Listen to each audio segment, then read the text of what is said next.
মধ্যপ্রাচ্যের আকাশে আবারও যুদ্ধের কালো মেঘ ঘনিয়ে উঠেছে। সাম্প্রতিক সময়ে ইরানের একের পর এক ক্ষেপণাস্ত্র ও ড্রোন হামলার পর পুরো ইসরায়েল জুড়ে তৈরি হয়েছে চরম উদ্বেগ ও আতঙ্কের পরিবেশ। বিশেষ করে গত শনিবার ইরানের ব্যাপক ক্ষেপণাস্ত্র হামলার পর থেকে পরিস্থিতি যেন আরও অস্থির হয়ে উঠেছে। দেশটির বিভিন্ন শহরে নিয়মিত বিরতিতে বাজছে সতর্কতা সাইরেন। আকাশে প্রতিরক্ষা ব্যবস্থার বিস্ফোরণের শব্দে কেঁপে উঠছে রাতের নীরবতা। এই অবিরাম আতঙ্কে সাধারণ মানুষের জীবন এখন এক অনিশ্চিত বাস্তবতার মধ্যে আটকে গেছে। বিশেষ করে হাইফা ও তেল আবিবের মতো গুরুত্বপূর্ণ শহরগুলোর পরিস্থিতি এখন অত্যন্ত সংকটপূর্ণ বলে মনে করছেন পর্যবেক্ষকরা। অনেক এলাকায় মানুষ নিরাপদ আশ্রয়ের খোঁজে বাংকার কিংবা নিরাপত্তা আশ্রয়কেন্দ্রে আশ্রয় নিচ্ছে। নিরাপত্তা পরিস্থিতির অবনতি হওয়ায় ইসরায়েল সরকার দেশজুড়ে শিক্ষা প্রতিষ্ঠান অনির্দিষ্টকালের জন্য বন্ধ ঘোষণা করেছে। স্কুল, কলেজ ও বিশ্ববিদ্যালয়ের কার্যক্রম বন্ধ হয়ে যাওয়ায় জনজীবন কার্যত স্থবির হয়ে পড়েছে। রাজপথে এখন সাধারণ মানুষের উপস্থিতি খুবই কম। তার বদলে দেশের বিভিন্ন গুরুত্বপূর্ণ এলাকায় টহল দিচ্ছে হাজার হাজার রিজার্ভ সেনা। সেনাবাহিনী সর্বোচ্চ সতর্ক অবস্থায় রয়েছে। ইরানের পক্ষ থেকে ছোড়া শত শত ক্ষেপণাস্ত্র ও ড্রোন প্রতিহত করতে গিয়ে ইসরায়েলকে তাদের অত্যাধুনিক প্রতিরক্ষা ব্যবস্থা পুরো শক্তিতে ব্যবহার করতে হয়েছে। কিন্তু এখানেই দেখা দিয়েছে নতুন এক উদ্বেগজনক বাস্তবতা। সামরিক বিশ্লেষকদের মতে ইসরায়েলের আকাশ প্রতিরক্ষা ব্যবস্থায় ব্যবহৃত ইন্টারসেপ্টর ক্ষেপণাস্ত্রের মজুদ দ্রুতই ফুরিয়ে আসছে। ইসরায়েল মূলত তিনটি প্রধান প্রতিরক্ষা ব্যবস্থার উপর নির্ভর করে আকাশে আসা হামলা প্রতিহত করে থাকে। এগুলি হল আয়রন ডোম, ডেভিড স্লিং এবং অ্যারো সিরিজের ক্ষেপণাস্ত্র প্রতিরক্ষা ব্যবস্থা।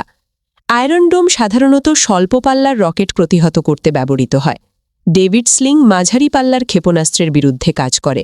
আর অ্যারো সিস্টেম তৈরি করা হয়েছে দূরপাল্লার ব্যালিস্টিক ক্ষেপণাস্ত্র প্রতিরোধের জন্য। কিন্তু বিশ্লেষকদের মতে ইরানের কাছে থাকা ব্যালিস্টিক ক্ষেপণাস্ত্রের বিশাল ভাণ্ডারের তুলনায় ইসরায়েলের প্রতিরক্ষা মজুদ এখন অনেকটাই সীমিত হয়ে পড়েছে।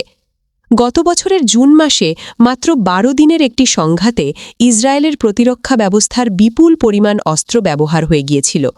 বর্তমান পরিস্থিতি সেই সময়ের তুলনায় আরও অনেক বেশি জটিল ও বিপজ্জনক বলে মনে করা হচ্ছে। বিশেষজ্ঞদের মতে ইরানের দিক থেকে ছোড়া বৃষ্টির মতো ক্ষেপণাস্ত্র প্রতিহত করতে গিয়ে ইসরায়েল যে পরিমাণ ইন্টারসেপ্টর ক্ষেপণাস্ত্র ব্যবহার করেছে তা পুনরায় পূরণ করা খুব সহজ নয়। কারণ এই প্রতিরক্ষা ক্ষেপণাস্ত্রগুলো অত্যন্ত ব্যয়বহুল এবং তৈরি করতেও সময় লাগে। এ কারণে অনেক সামরিক পর্যবেক্ষক মনে করছেন যুক্তরাষ্ট্রের সরাসরি সামরিক ও প্রযুক্তিগত সহায়তা ছাড়া ইসরায়েলের পক্ষে তাদের আকাশ প্রতিরক্ষা ব্যবস্থা দীর্ঘ সময় ধরে কার্যকর রাখা কঠিন হয়ে পড়তে পারে। দীর্ঘদিন ধরেই ইসরায়েল তাদের সামরিক শক্তি বজায় রাখতে যুক্তরাষ্ট্রের অত্যাধুনিক প্রযুক্তি ও অস্ত্রের ওপর নির্ভর করে এসেছে। কিন্তু এখন প্রশ্ন উঠছে, এই সহায়তা কতদিন পর্যন্ত যুদ্ধের চাপ সামাল দিতে পারবে? শুধু সামরিক ক্ষেত্রেই নয়, অর্থনৈতিকভাবেও ইসরায়েল এখন বড় ধরনের চাপে পড়েছে। যুদ্ধ পরিচালনার ব্যয় মেটাতে গিয়ে দেশটির অর্থনীতি ধীরে ধীরে সংকটে পড়ছে বলে মনে করছেন অর্থনৈতিক বিশ্লেষকরা। প্রাপ্ত তথ্য অনুযায়ী 2024 সালে ইসরায়েলের যুদ্ধব্যয় দাঁড়িয়েছে প্রায় $31 বিলিয়ন, আর 2025 সালে সেই ব্যয় বেড়ে দাঁড়িয়েছে প্রায় $55 বিলিয়ন। ইসরায়েলের ইতিহাসে এর আগে কখনো এত বড় বাজেট ঘাটতির মুখে পড়তে হয়নি। এই বিশাল আর্থিক চাপ সামলাতে গিয়ে আন্তর্জাতিক বাজারে দেশটির ক্রেডিট রেটিং ইতোমধ্যে কমে গেছে। ফলে বিদেশি বিনিয়োগকারীদের আস্থাও কিছুটা কমে গেছে বলে ধারণা করা হচ্ছে। অর্থনৈতিক এই চাপের প্রভাব পড়ছে সাধারণ মানুষের জীবনেও। জ্বালানি, পরিবহন এবং স্বাস্থ্য খাতের মতো গুরুত্বপূর্ণ ক্ষেত্রগুলোতে সংকট তৈরি হয়েছে। অনেক ক্ষেত্রে সরবরাহ ব্যবস্থা ব্যাহত হওয়ায় নিত্য প্রয়োজনীয় পণ্যের দাম বেড়ে যাচ্ছে। ফলে সাধারণ মানুষের জীবনযাত্রা দিন দিন কঠিন হয়ে উঠছে। রাজনৈতিক বিশ্লেষকদের মতে এই সংঘাত কতদিন চলবে তা হয়তো ইসরায়েল নির্ধারণ করতে চায়। কিন্তু বাস্তবতা হল যুদ্ধের সমাপ্তি টানার ক্ষমতা এখন পুরোপুরি তাদের হাতে নেই।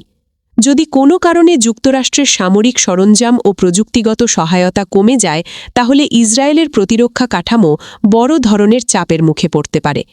অনেক বিশেষজ্ঞ মনে করছেন আকাশ প্রতিরক্ষার মূল অস্ত্র ইন্টারসেপ্টর ক্ষেপণাস্ত্রের ঘাটতি দীর্ঘমেয়াদের ইসরায়েলের জন্য বড় কৌশলগত দুর্বলতা হয়ে দাঁড়াতে পারে। এই পরিস্থিতি মধ্যপ্রাচ্যের চলমান সংঘাতের ভবিষ্যৎকে আরও অনিশ্চিত করে তুলছে। এখন পুরো বিশ্ব তাকিয়ে আছে একটি গুরুত্বপূর্ণ প্রশ্নের দিকে: ইসরায়েলের এই ইন্টারসেপ্টর সংকট শেষ পর্যন্ত কোন দিকে গিয়ে দাঁড়ায় এবং মধ্যপ্রাচ্যের চলমান উত্তেজনা ভবিষ্যৎ পথ কোন দিকে মোড় নেয়।